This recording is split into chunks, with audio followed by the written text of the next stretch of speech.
I want you to look at what is going to continue to grow and sustain from where we're at and what the world looks like coming out of this. Bear gang till I die, ho. Swooped up the homies and we about to start a sideshow. All right, plateau effect. What is a plateau effect on a stock? The plateau effect is when a company or a stock gets to a level where it's no longer in a forward momentum outside of simple inflation within equities, right? So if the company is not moving forward or growing or cutting debt and increasing revenue, they're just staying in a line, okay? That's a plateau effect. I'm not talking about the actual share value. I'm talking about the level of the corporation. Now, this stock could continue up with inflation within equities, okay? Okay? The company doesn't have to actually be doing any better, but just because trillions of dollars of money are being pumped into equities, it'll go up just in a melt-up effect. But what is a plateau effect in this case? Okay, and we're seeing this with Domino's and with other things. A company's sales are doing this, right? COVID happens. Now, that company's sales over 2 quarters go insane. Right? Stay-at-home stuff, Kimberly-Clark, Clorox, deliveries and everything like that. Stuff that normally is very even and slightly up with population increase in sales, all of a sudden does this. Okay? Goes insane. So investors jump in. The next quarter, whatever. Maybe up, maybe down, somewhere in there. But here's the problem.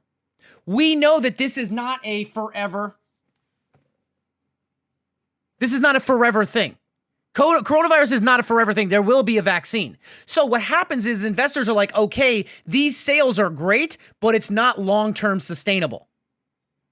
And once this goes away and people start going out and they people aren't afraid of the germs, people go out to eat and stuff like that, stay-at-home staples, cleaning products, those kind of things, the sales are not going to continue in an upward motion, right? So let's say Q1, you had $1 billion in sales, okay?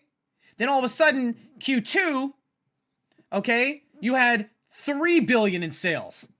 And now you're at still $3 billion in sales. Well, do you expect this sale amount to continue? No, this is a short-term, or in this case, a seasonal, but not really, a seasonal change, okay? So it's a plateau effect because we know as investors, this trajectory on sale growth is not going to continue. Because unless COVID gets super COVID, and now everybody has to go back into it, then these sales are going to go back somewhere between Q2 and Q1. They'll be inflated because more people work from home and more people are at school, but it's going to come back down. So the chance of the continued trajectory of growth in sales, revenue, and everything in this company is not there. You're in a plateau effect, okay? And what's on the other end of a plateau? A pullback. Okay? I'm not saying there's going to be a cliff. Maybe it's a gradual sloping plateau.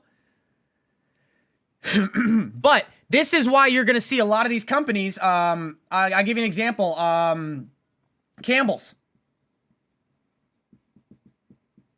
Great stock to own right now. And if you got in before coronavirus, that's great. But after coronavirus is over and people go back to school, go back to work, and people aren't always at home, do you really think the sale of soup and fucking goldfish crackers is going to stay the same level as it is now? Chances are no. Chances are no. It'll still be up, but it's not going to be anywhere near it is. What I'm getting at is just like, okay, how about this? How about I explain with pizza slices, okay? Let's take Domino Pizza.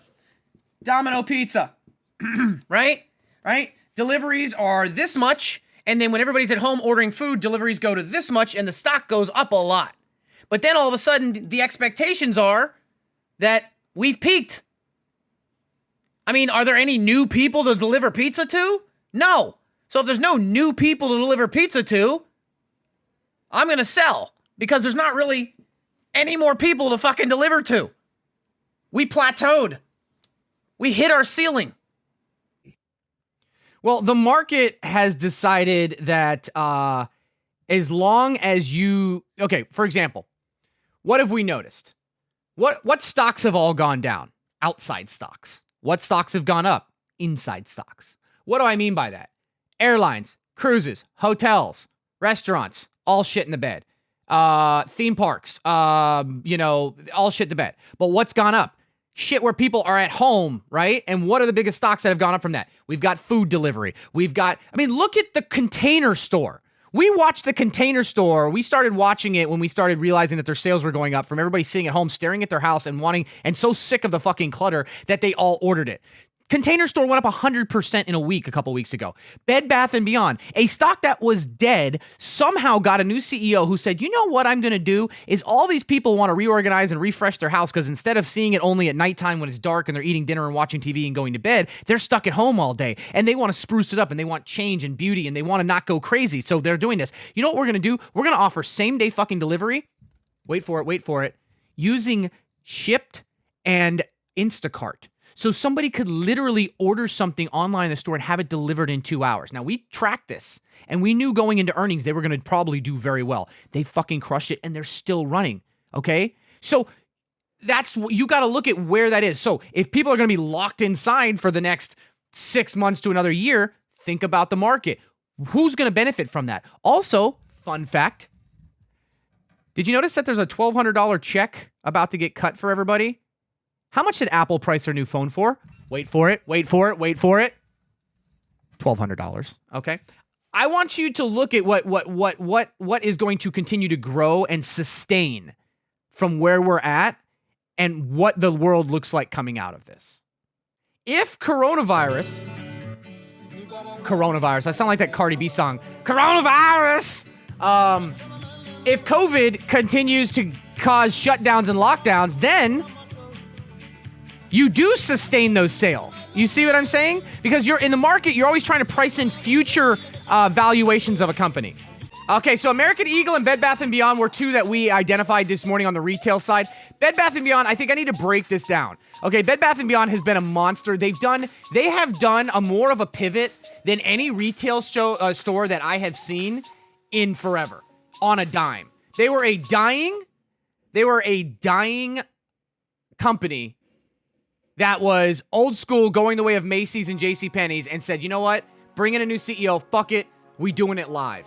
And they did everything. And then remember, we played them again recently into earnings because it was like, wait, they're doing Shipped and Instacart, and they're bringing same-day deliveries to shit to people that are stuck in their homes with all this money who want to organize their houses. Boom, killed it. Then today they're like, you know what? We're dumping our Christmas tree shit.